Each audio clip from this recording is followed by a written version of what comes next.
I wanted to build upon some of the discussion that David Miller, Arthur, and Lisa brought up around values and behavioral changes. Because I think that's critical when we're talking about building flood resilience communities.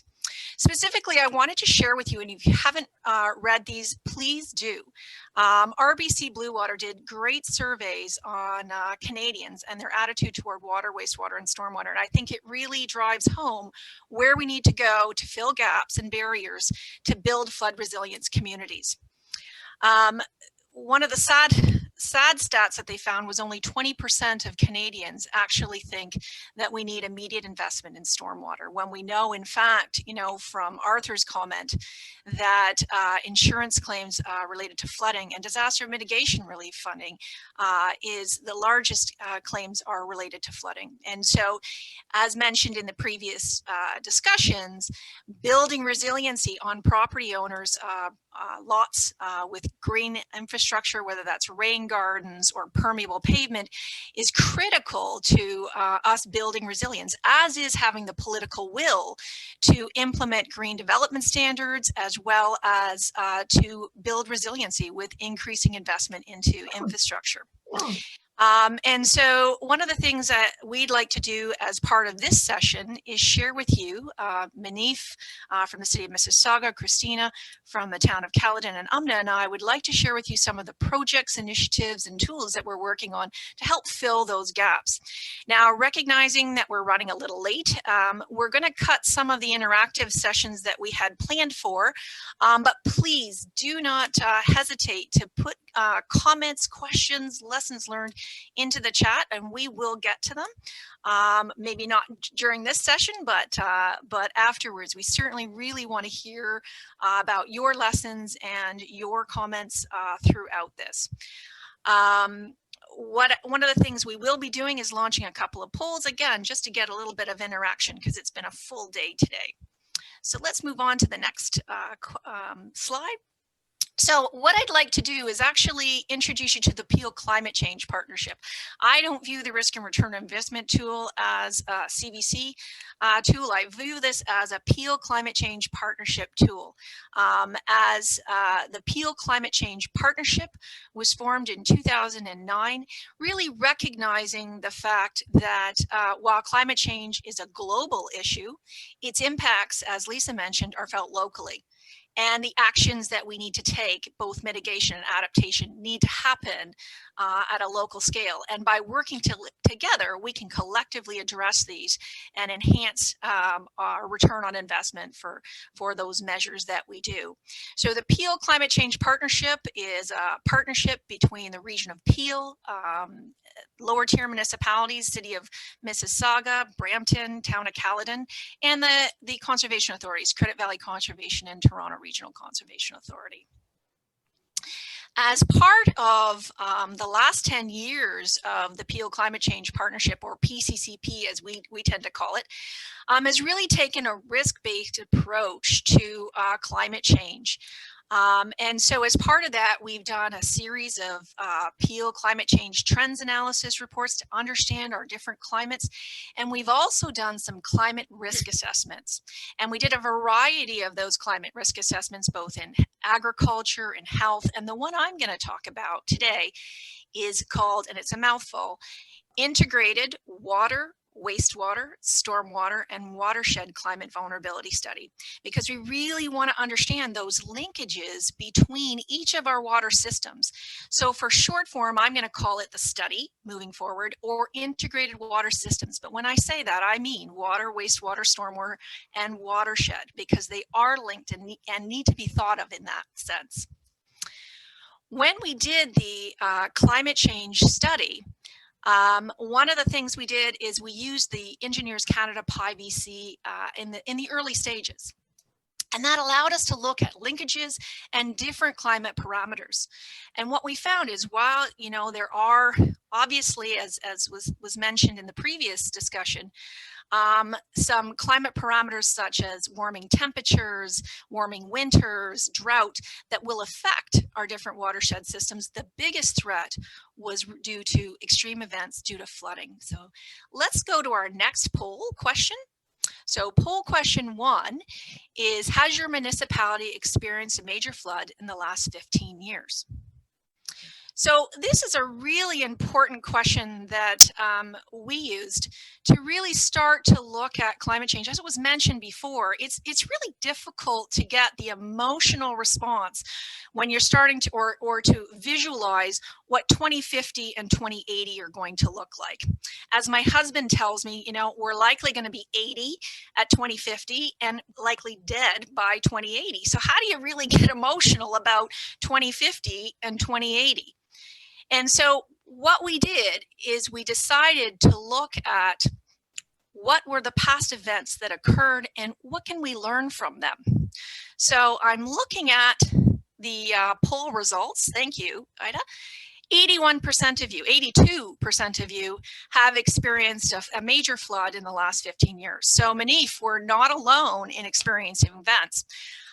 In Peel region, we had 3 major flood events due to extreme rainfall events in 2009, in 2013, and then 2017. And then we also had a major flood event due to ice jams, which Cristina will talk about later on. Those were really critical for us to look at. And what we did is we included in the discussion different departments that normally aren't part of the discussion. We included public health, emergency management, parks and recreation, planning, public works, water, wastewater, stormwater, so that we could really get an understanding of how are other municipal services impacted. What are the other municipal risks impacted by extreme events due to flooding? Muneef, did you want to share anything at this point as far as your reflections on that vulnerability study? Yeah, sure, Cristina. I'll keep it brief at this point because I'll elaborate a little bit further, perhaps a bit further down in the presentation. But, you know, a couple of things come to mind. Really, one of them was communication and just the differences in how we communicate now with our residents. I mean, half of my career was in the private sector. And so coming into the public sector, my commissioner told me on the first day that, you know, municipalities, going to Lisa DeMarco's earlier comments, is that municipalities really own these problems, or we own the problem, much different than, you know, I might when I was in the private sector. And of course, everyone has a role to play, a very important role to play. But coming in and seeing these perspectives and these experiences from the public side, I think changed the way I see and experience them. And I suppose the other thing that comes to mind, Christine, is this balance between the urban and the riverine flooding. You know, 2000, we had 2 storms in recent history, 2009, major storms that resulted in a number of flooding, let's say approximately 300 plus homes and residences in 2009. And it was about 10 times as much in 2013. Having said that, though, it was interesting that when we looked at the balance, we dug in a little bit, the balance of those, and of course, that's as we know, probably underreported. It was about 10 or 20% riverine, and the balance of it being urban. And so, you know, tacking on to this morning's earlier comments about collaboration and your comments leading me into this reflection, this collaboration is something I'd like to perhaps provide a bit more commentary on later, brief, but certainly adding on that. So how about yourself? Did you have some reflections on these experiences? Yeah, I think moving forward to the next slide, I think kind of highlights some of those experiences, Muneef. I think for me, you know, as an engineer in stormwater, we focus on pipes, we focus on, you know, green infrastructure and stormwater ponds. But I think in hearing the stories from the different disciplines, it brought things to be the human experience, right? The compassion that we need, and the health and safety aspect of flooding that, you know, you don't really get when you're looking at age and condition. And so some of these are some of the examples that I think we learned through looking at past events and looking at near miss events that occurred. So the picture on the left is, you know, the fact that we had a school that had 4 feet of flooding in the kindergarten in less than a half an hour. Now, thank God it was July 8th and the kids were out of school. But when we started to dig deeper into the evacuation plans, we saw that evacuation plans are built for fire. They're not designed for flood evacuation. And so that really has started us to look at mapping where we might have critical flood prone areas and where we need to start to engage schools, daycare, senior care facilities, and hospitals with respect to incorporating incorporating flood evacuation planning into their emergency plans. I think the other near miss that I think was really critical was us identifying a train track that was undermined by erosion. And I think that was an eye-opener for all of us, because what it highlighted is that we need to create emergency management plans for natural disaster, natural hazards, not just plane crash or terrorist events, which I think are typical or to doing. And I think it really hit home on the need that we need to integrate. So asset managers, stormwater managers need to be able to inform the emergency management staff which critical infrastructure may be prone to erosion, so that they can build emergency management plans, given that some of these investments take time to build. But I think what really struck me was that picture on the right, the news article of Ken Hill, because he lived in a tent while his basement apartment was being renovated. And when you're only basing asset management on age and condition, he gets lost in this, and he can't. We need to start to look at social vulnerable populations and incorporate that into our climate risk management and our asset management prioritization. So I think that was the strongest thing for me. Perhaps we can move to the next slide. And I think the other thing that we really learned, Muneef, in this was that when we brought everybody together, while we recognize that, you know, conservation authorities deal with flood forecasting for riverine flooding, municipalities deal with overland flooding, and the region of Peel deals with flooding, basement flooding due to sanitary backup. And there's also basement flooding due to high groundwater table. While we may each have our own roles, we need to work collectively together, because there may be multiple causes of flooding for a property, but there also is a need for us to integrate and work together, because the type of mitigation measure that you do is really critical based on the cause of that flooding. I think the other thing that came out was the fact that what's not in the media is the water quality impacts from these storm events. And so that lower middle picture is the pollutant plume that came from the Credit River on July 8th, 2013. And, you know, we have water intakes. So again, that need to integrate water, wastewater, watershed systems, not doing it in isolation, I think is really important. So I think we have another poll coming up. Oh, no, we don't. Sorry, my apologies. I think that's the next slide. But what I'll do is I'll just summarize what we found in that integrated vulnerability study. So again, as I mentioned, short duration, high intensity events are the greatest threat that we saw to integrated watershed systems, and there are multiple causes of flooding. And that means that we need to integrate our solutions. We need to work with public works, planning, transportation, emergency preparedness, and the different partners to address those. I think one of the things that we also recognized is that, unlike water and wastewater, we have various levels of service for stormwater management. So if the development was built prior to 1980s, likely has no flood control and is more likely or vulnerable to extreme events. I think we were left with a number of questions, and that is, what level of risk are we willing to accept in these older areas? What level of service do we bring these older areas up to? And what kind of financial tools are available to us to evaluate these different measures for their return on investment? So now on to you, Muneef, for poll number 2. Yep. So thanks, Christine. And speaking to collaboration and talking about different services, I appreciate Quinton's comment about, I think for Metrolinx, talking about the upgrade of that capacity on the culvert as well, because again, we all have roles to play, and it's wonderful that we're all taking part of this conversation. And thanks and good afternoon, everyone. I'll just provide some brief comments on what Mississauga has been looking at. That ties into Christine's presentation on this very interesting work that Credit Valley Conservation is doing. You know, I have the good fortune of working at a municipality in Mississauga that has a dedicated source of funding since 2016 for the stormwater program through the city's stormwater charge.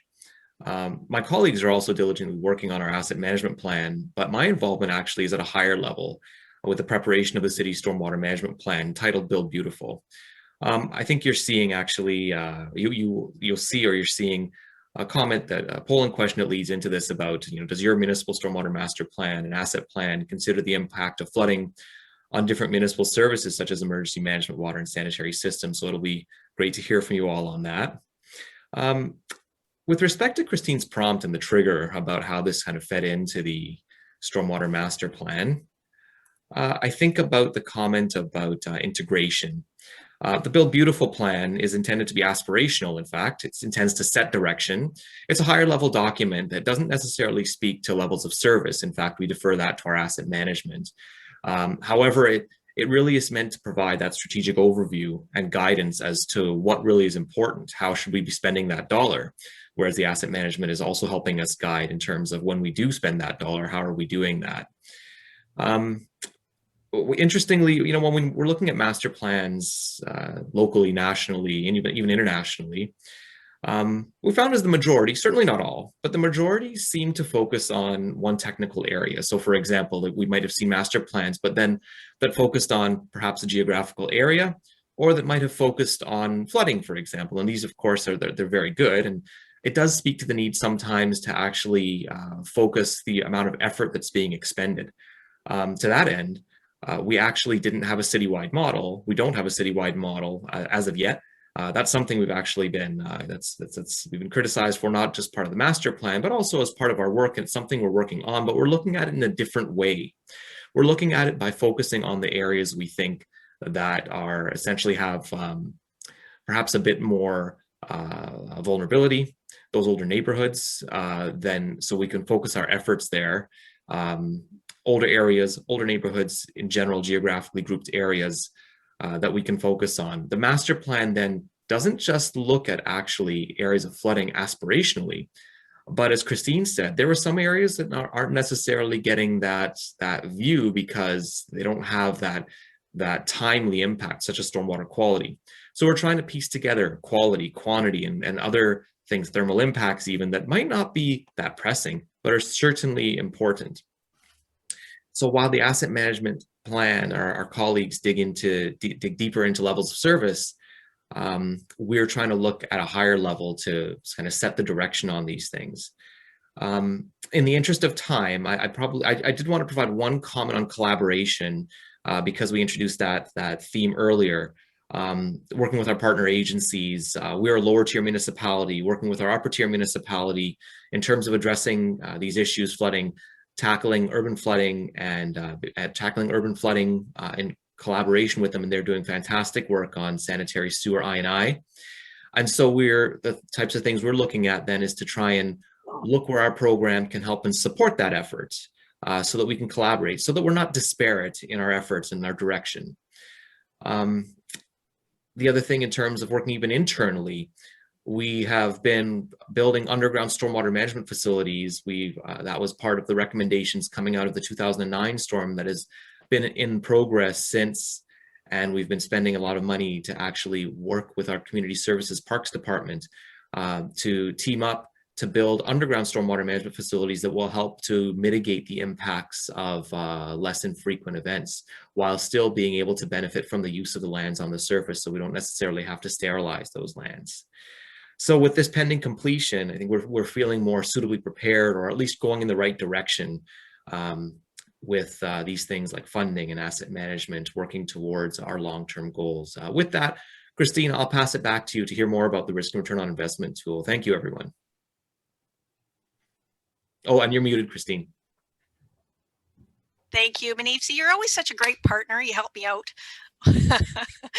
So I just saw the poll, so it looks like it's almost a 50-50 split, a little bit more for people that have considered emergency management and water, wastewater systems. So that's great to hear, because as part of what we'll be talking about with respect to levels of service and with respect to what we're seeing as far as statutory requirements, it's a great to see that trend in people looking beyond just the pipes and age and condition when they're looking at asset management.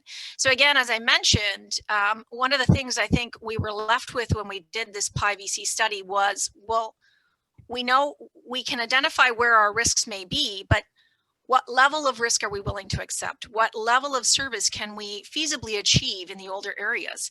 And what will climate change bring.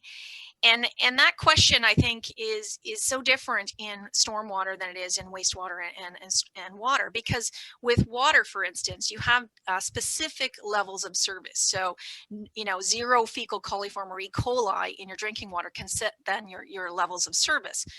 That doesn't exist for stormwater. So we design stormwater based on a watershed or local watershed conditions, which means that there are different levels of service across Ontario, which then it creates inherent risk. It's very difficult to demonstrate duty of care, to Lisa's comment before. So these were the questions that we were mulling with and looking at projects and tools that we needed to undertake as part of the Appeal Climate Change Partnership to move us forward to build flood resilient communities. And so we'll go to the next slide. And as part of that, one of the things we did last year was we looked at what are the statutory requirements. So those, to Lisa's point on demonstrating duty of care, those are really critical things to look at when you're developing a municipal master plan, a watershed plan, and a climate change action plan. Are we meeting requirements? And so at a very high level, I'm not going to go through the detailed evaluation that we did of the different statutory requirements, but at a high level, some key things to think about is that the federal government funding mechanism that Chad spoke about, you know, requires us to look at climate change, requires us to demonstrate return on investment for the proposed infrastructure. And again, you know, and to also look at social and critical infrastructure. And Ontario Reg 588-17, which is why we're all here today, also requires us to look at climate change vulnerability. But what I think is really important for us to look at when we're looking at stormwater asset management is growth plan and the PPS, because they really direct us to take that integrated approach of watershed plans informing water, wastewater, and stormwater master plans. But the question is, how do we do that? And so if we move to the next slide, one of the things that we did last year in looking at those statutory requirements is we tried to understand where are the barriers for us actually implementing those requirements. How do we integrate watershed plans into master plans, into asset management plans? Because you look at the city of Mississauga, it's got 20 watersheds that it has to integrate into its master plan and an asset management plan. So this is just an example, but again, we're working on this project as part of the Appeal Climate Change Partnership. We'll be hosting a number of webinars that if you're interested in, please feel free to put your name in a chat or contact me afterwards. But this is just an example of what we're starting to think about and in our discussions. So you traditionally have customer levels of service. So I don't want to experience flooding in 2050. The watershed level of service may be to maintain existing annualized damages today under the 2050 climate change scenario. The technical service level of service may be that you may need, in order to meet that watershed and community level of service, you may need to add 10 more ponds in existing urban areas. You may need to put in green development standards. You may need to retrofit with LID, you know, 20% of your existing urban area. You may need to acquire lands to increase parkland, as Arthur was mentioning about the benefits of natural assets. And then the other part of that study is to then look at what are the KPIs or what are the measurements that we can do in order to see, are we meeting our watershed levels of service? And again, this is a very new initiative that we're working on. We don't have all the answers at this point, but again, we welcome you if you'd like to participate in the project or in the webinars. Happy to hear your feedback. Next slide. So when we're dealing with, you know, determining those watershed levels of service, I think one of the things that was commented on in earlier presentation is, what are taxpayers willing to pay? Where do we prioritize these areas? How do we prioritize social vulnerability? How do we prioritize, you know, best return on investment? What options do we have? And that's really what Amna is going to be talking about. This is really why we developed the risk and return on investment tool, to address these answers. We have the level of service as I mentioned in that previous example. But what does it take to meet that? And is that something people are willing to take to pay for? And if they aren't, we need to go back and readjust those levels of service. I think we can move on. Yeah, so now, without further ado, I will turn it over to Amna, who will share with you some of the case examples and features of the risk and return investment tool that are really meant to address some of those questions that I just posed earlier on. Thanks, Christine. So I'll dive right in. With this slide, I wanted to mention that, this was a joint effort with federal funding alongside with the Peel Climate Change partnership that Christine talked about, academia supporting research, professional associations, as well as conservation authorities providing technical peer review and case study data. So just to start off, it is a web-based tool. And prior to developing the tool, we hosted a webinar across Canada with about 60 municipalities to get a sense of what levels of geospatial and modeling data do they have. Based on this information, the tool was then developed to allow users at both ends of the spectrum to be able to utilize the tool. So users with a lot of data and models and users with minimal data. Typical data that needs to be uploaded into the tool includes digital elevation models, area of interest to be evaluated for the various risks, and other geospatial shapefile data such as land use, watercourse, floodplains, infrastructure layers, etc. And then you are also able to upload outputs from the various hydrologic and hydraulic models that we generally run in the formats of a raster file and shape files denoting flooded junctions and catchment areas. But then in areas where the users do not have the necessary models, for example, a PC swim model, the risk tool has been programmed to employ an alternative methodology, which looks at information such as slopes, percentage impervious, land use type data to help define high-risk urban flood, potentially high-risk areas where urban flooding may be occurring.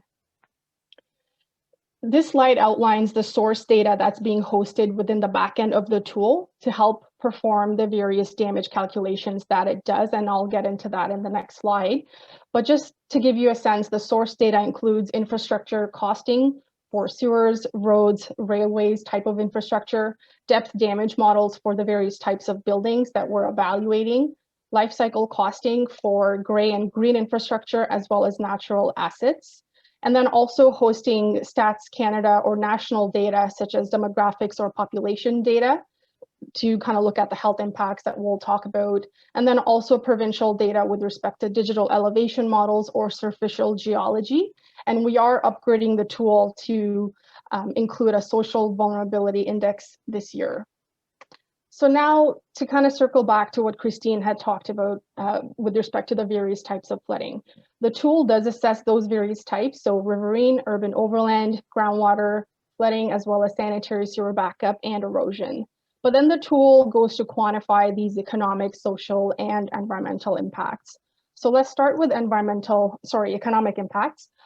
This looks at direct and indirect damage to buildings or infrastructure such as roads, railways, as well as critical infrastructure such as water mains, sewer networks, gas lines, or telecommunication lines. And if buildings or critical infrastructure are within a flood and erosion risk area, the tool then calculates a direct damage, which could be property damage or infrastructure repair. The tool also calculates indirect damage, such as residential displacement or business interruption, which are typically not considered in flood evaluation studies. And going back to Christine's earlier comment with respect to Ken Hills, that was something we did want to incorporate in the tool. With respect to social impacts, the tool has developed a correlation between the event-based water depth and velocity that we get from the various models that we run and the potential for an injury or fatality to occur in highly populated areas that are coming in contact with flood risk, or disease outbreaks where population are potentially coming in contact with urban overland and sanitary floodwaters that are contaminated. For environmental impacts, the tool calculates stream degradation due to erosion, and we're looking at both event-based and long-term stream degradation. The tool also calculates potential damage to buried infrastructure due to exposure from erosive flows within the stream. The assessments within the tool can be performed at various scales. For example, watershed scale versus a community scale. The map on the left shows a case study area where the tool was applied on a watershed scale to assess erosion impacts such as stream degradation and critical infrastructure exposure or failure. The zoomed in figure in the middle shows the tool's application on a community scale to better understand urban overland flooding that may be occurring locally. But then all the other assessments that we talked about can also be done at either scale, looking at riverine flooding, sanitary sewer backup, groundwater flooding, or health impact assessments. We have run the tool so far in about 6 case study areas, 5 in Ontario and 1 in Calgary. We will be sharing sample results with you, but we will not mention location just to appreciate and respect the sensitivities around the results. But the goal here is to really share the strengths or the features of the tool and how these lessons can then go to supporting municipalities with their watershed plans and asset management plans. So the tool is an event-based tool. Here are some preliminary results for the 100-year storm. Keep in mind, these results can be produced for various storm events. The slide shows 2 case studies. So the one on the left was a watershed scale assessment that we did, and the one on the right is the community scale assessment. For case study 1, the tool highlights buildings prone to riverine flooding, shown in red, and urban overland flooding, shown in orange. These results were then compared with historic flood complaints that are shown as the blue circles to help us validate the tool results and build confidence.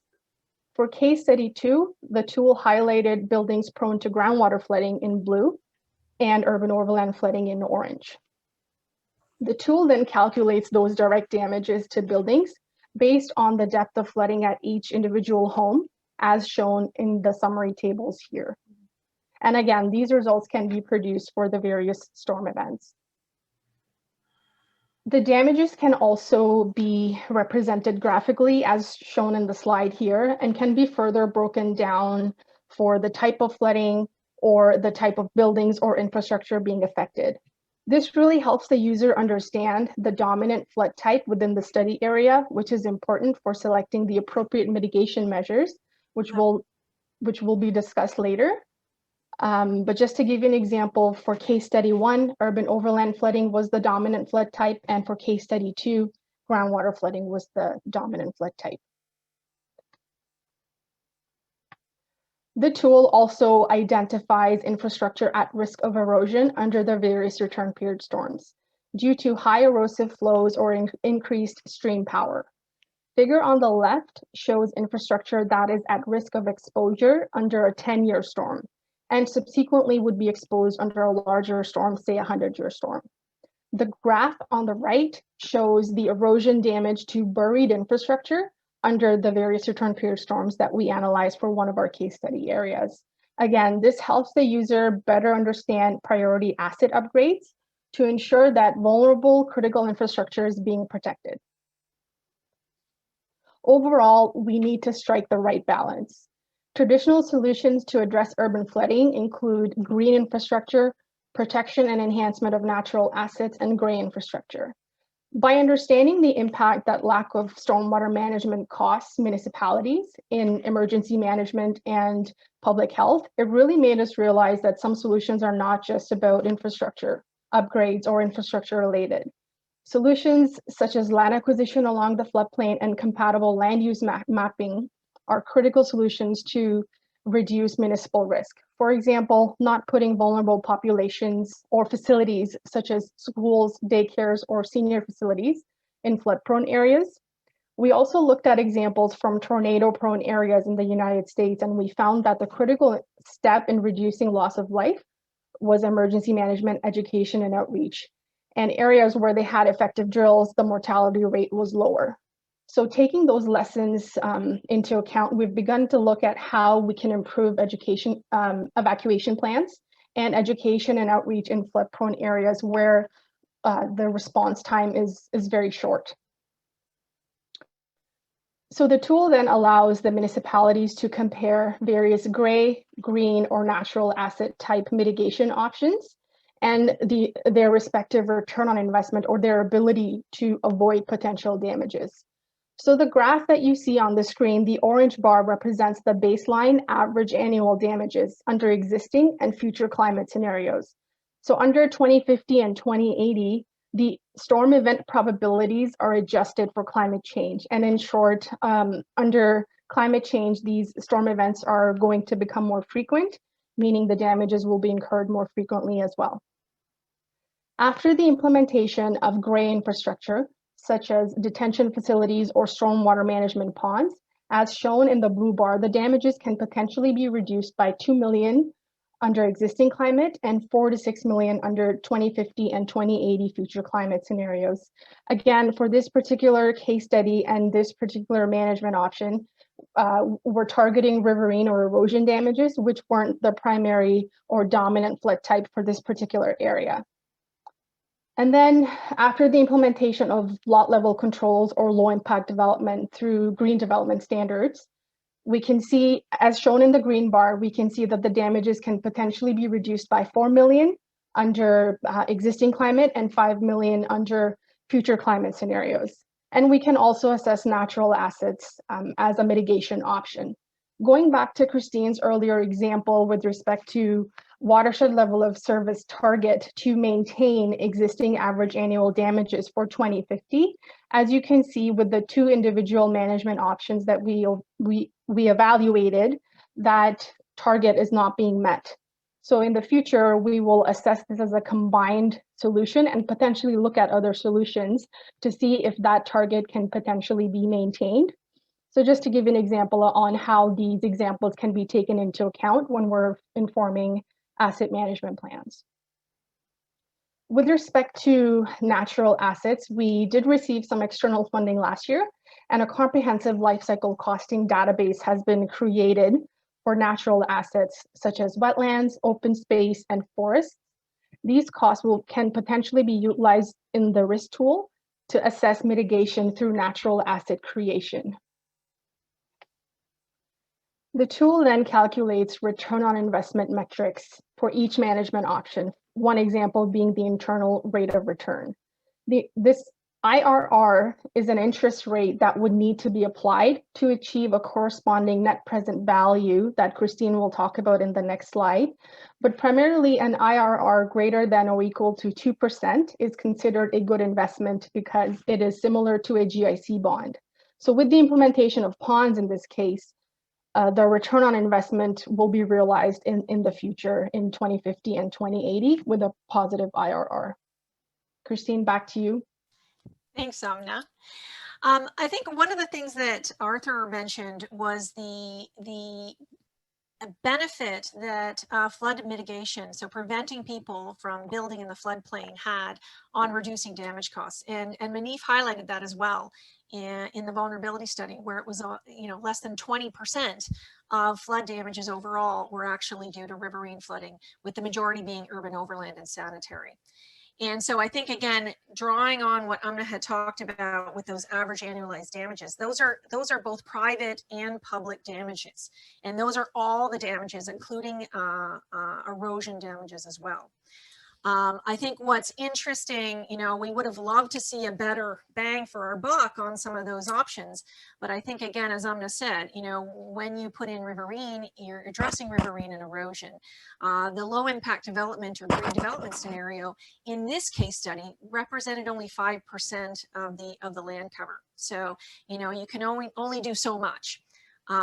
Now, one of the things that I think is important, though, is to recognize that planning tools like green development standards are critical pieces and tools that we can use, particularly in those greenfield, infill, and redevelopment case studies. And so green development standards that require green roofs, permeable pavement, rain gardens, and rooftop storage are critical ways in which we can build resiliency into our urban areas. And in speaking with some of our planning partners, they express the need to build a business case because often they get pushback from the development community because they don't have a business case for this extra stormwater management. And so what I think this slide does is it provides that business case. And again, it needs to be put in context to the average annualized damage ones. okay? Because that talks about how much damage reduction you can actually get in that case study where we only had 3% developable area.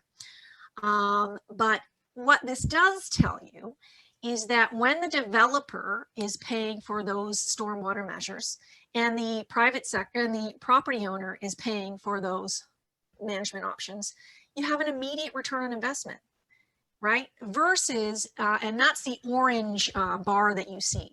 So you see you can have immediate net present value, positive net present value.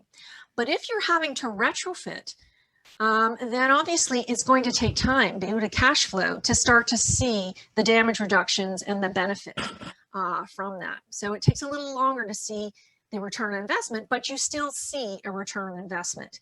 And again, if your implementation period is shorter for those retrofits, you'll see that benefit far quicker in that payback period. So again, these slides need to be taken in context with each other. But I think ultimately what it shows you is that build better now, because it'll save you down the road. You don't have to use taxpayer money to retrofit. So let's build better now in the new greenfield infill redevelopment. There is a business case. So I saw that there are some counselors here. So I just wanted to make sure that we understand that there is a huge benefit to building better now so that we don't have to go back and retrofit later. So let's go to the next slide. So again, as Amna pointed out in that average annualized damage cost, is that we can't just go and adopt traditional approach, the storm pond here, green development standards. We need a collective targeted approach, whether that's planning tools or emergency management. We need to prioritize where we do these initiatives so that we get the best return on investment. So what the tool does is it provides you with a variety of priority maps. So the map on the right looks at what the total private public damages are, and it calculates that based on neighborhood. So the darker the red, the higher the damage cost for that neighborhood. And this is a great tool or map for people to do outreach. So if you want to target outreach and target those residents and say, here are properties, here's what you can do to reduce your risk, whether that's backwater valves or putting in rain gardens. These are the properties you're going to want to target for outreach. And CDC has done some social market research on how to best market these people to engage that emotional response to be able to translate that into behavioral change. If you want to target riverine flooding, so if you're only looking at municipal damages and municipal infrastructure costs, maybe riverine is what you do target. And so based on that map, the darker the blue is where you'd want to put your storm pond to treat that catchment area. If you're looking at the collective, and if in the case that where urban overland is where you want to target, then the darker the brown, those are the neighborhoods in which you want to target, whether that's green infrastructure in their road right-of-ways or parks, putting in rain gardens and stormwater management measures in parks, or engaging property owners to put these measures in, or also looking at land acquisition for parkland. Those are some of the options you may want to do. Next slide. Building on some of the work with respect to social vulnerability, the tool also provides a social vulnerability map. So taking on those layers that Amna talked about earlier, looking at both injury and illness as well as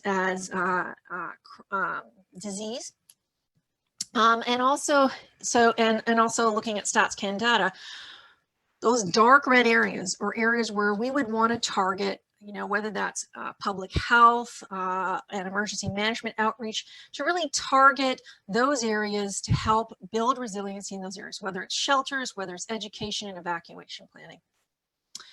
The map on the left, so again, when you're doing net present value calculations, you're looking at life cycle costing and asset management. You're looking at life cycle costing because you can't just look at capital costs and compare that. And so the map on the right looks at maintenance. because not all ponds are created and maintained equally. So if you know, some ponds may need to be cleaned out more frequently than others. So if they're treating industrial commercial, they may need to be cleaned out more frequently than a pond that is being treating residential runoff, for example.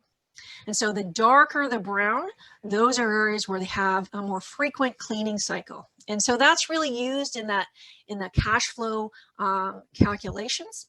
Now, this map does not forgo the need to do maintenance and inspection for a pond clean out, but what it does do is give you that perspective of long-term planning and the rationale and the realization that you can't just say that every pond's going to be cleaned out every 20 years.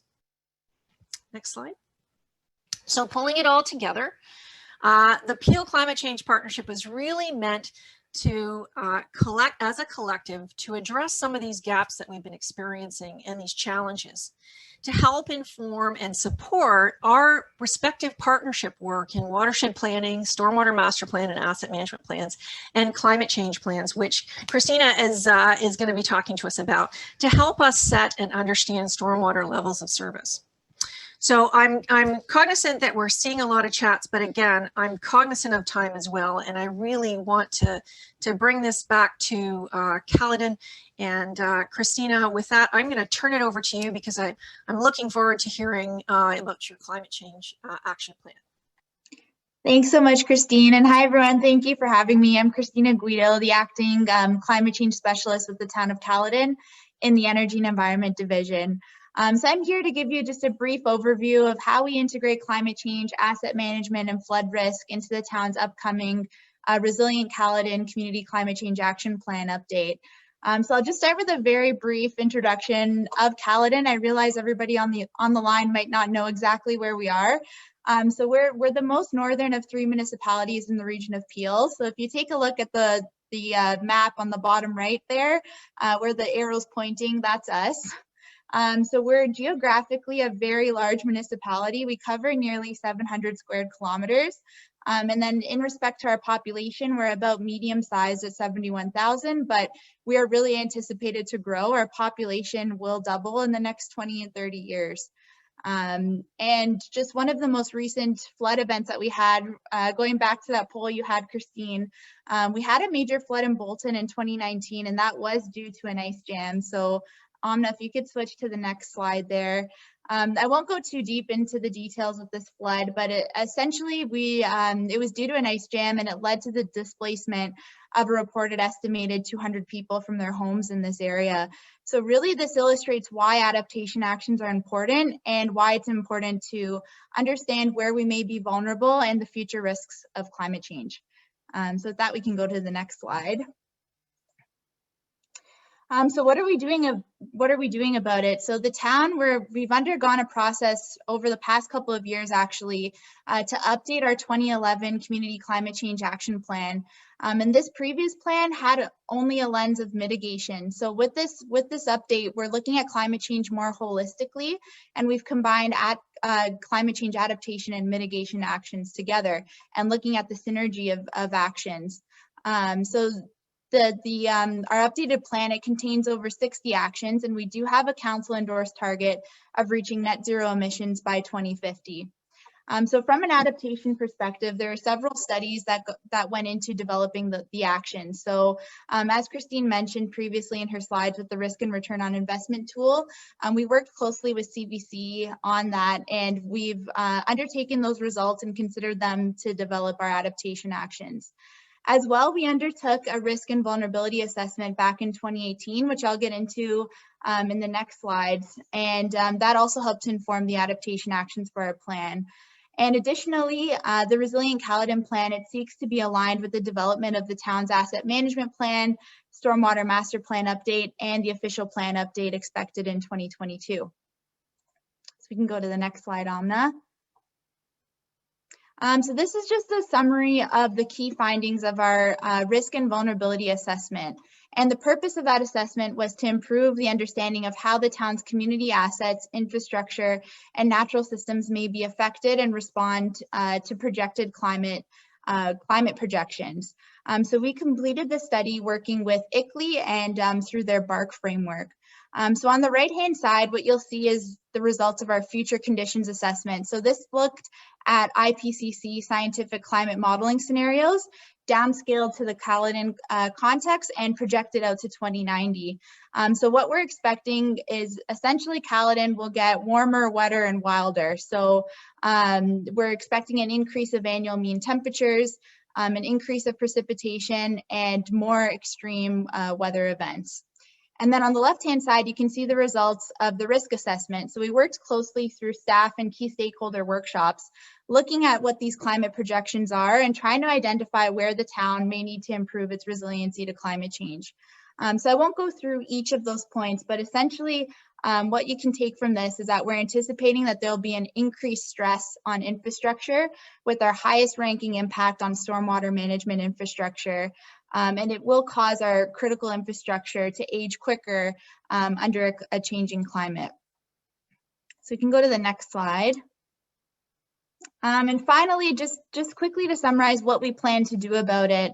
So our Resilient Caledon Climate Change Plan, it's not yet council endorsed, it will be very soon. And it's really not meant to be a standalone document. It's meant to integrate with the town's key strategic documents and work together throughout key departments from the town to really embed a climate change lens into how the town does business. So we're working really closely with all of our key stakeholders and staff. And one of the processes of updating this plan was meeting one-on-one with these divisions to understand what's upcoming in their work and having a conversation of where we can apply that climate change lens. So firstly, with our asset management plan, the risk and vulnerability assessment that we did provided a good high-level picture of what the future climate would be in Caledon and where we can expect to improve resiliency to climate change. However, we want to really zoom in now into key assets and do an asset scale vulnerability assessment that can help us to prioritize our investments in climate change. And then we also know that we need to expand our inventory of stormwater assets. Through the process of updating our asset management plan for critical infrastructure, we have a lot of stormwater assets that still need to be accounted for. And then on our stormwater master plan side, we're planning on updating that in 2022. And what we want to do is integrate how we can incorporate climate projections into design standards. So we'll do that through the stormwater master plan update process. And in speaking with staff, we realized from Energy and Environment Division's perspective, we really need to provide those supportive tools to help staff embed climate considerations into their capital projects. So some ideas that we've talked about that we want to explore further is, for example, developing a checklist or some type of rating system to help assess how resilient we can be to climate change. And then finally, through our official plan update. So as mentioned, Caledon is a growing community, and that will really be our key challenge in addressing climate change, is ensuring that future growth doesn't exacerbate the future impacts of climate change and keeping to our council endorsed target of net zero emissions by 2050. So really a critical planning policy tool that we'll use to ensure that we keep to those targets will be developing green development standards. And through that process, we'll continue to work closely with the CBC as well as the TRCA to ensure that stormwater is incorporated into our green development standards and making sure that new communities are resilient and prepared for future flooding impacts. And then for flood mitigation planning policies, we worked closely with our planning staff to develop a climate change discussion paper that will inform the official plan update in 2022. We're taking the results of the work that Christine did on the risk and vulnerability assessment and integrating that into the town's official plan update and how we can have planning policies to reduce flood mitigation risks. So I think that's it from me. I know this is very high level, but I'm looking forward to seeking council endorsement of our Resilient Caledon Climate Change Plan and continuing to work closely with the CBC and Christine's team. Thanks, Cristina. It's been a real pleasure working with you and Muneef. We are very fortunate to have a great partnership in which we can collaborate and interact with each other and learn together. So thank you for sharing and thank you for your time, and you too, Muneef. I put this last slide up because for me, it really symbolizes human resiliency. We've talked a lot about climate change resiliency, but you know, this picture is a senior care facility in the States that was struck by Hurricane Harvey. And you can see these women are in flooded waters up to their waist, and she's still knitting. Talk about human spirit and human resiliency. But this is not the kind of slides we want to see, and this is not why we're here today. We want to prevent this from happening. And, you know, again, thinking about 2050, 2080, I will likely be this senior citizen, this 80-year-old in 2050. And so I definitely don't want to see myself sitting in a stool with waist-high water knitting. And so the future depends on what we do today. And I would really encourage you, I keep this picture up in front of my desk so that it inspires me to keep pushing forward and to be bold, as David Miller encouraged us to be, because this is who we're protecting. This is due diligence, and this is duty of care. And so I think the last slide is just simply saying that we know we've gone through a lot of slides and a lot of information. And we will certainly get to the chat questions, probably not today, but we will endeavor throughout the week. But again, thank you to our partners for presenting with me today. We have received quite a bit of positive feedback on the tool, and are looking at opportunities for us to release the tool more broadly than within the Peel region, and to offer training, hands-on training of the tool to others. So again, if there's interest in partnership or whatnot, please, or you're interested in using the tool, please feel free to contact Amna or myself. Again, if you're interested in the Watershed Levels of Service project, again, feel free to reach out, and stay tuned for more training and virtual tours.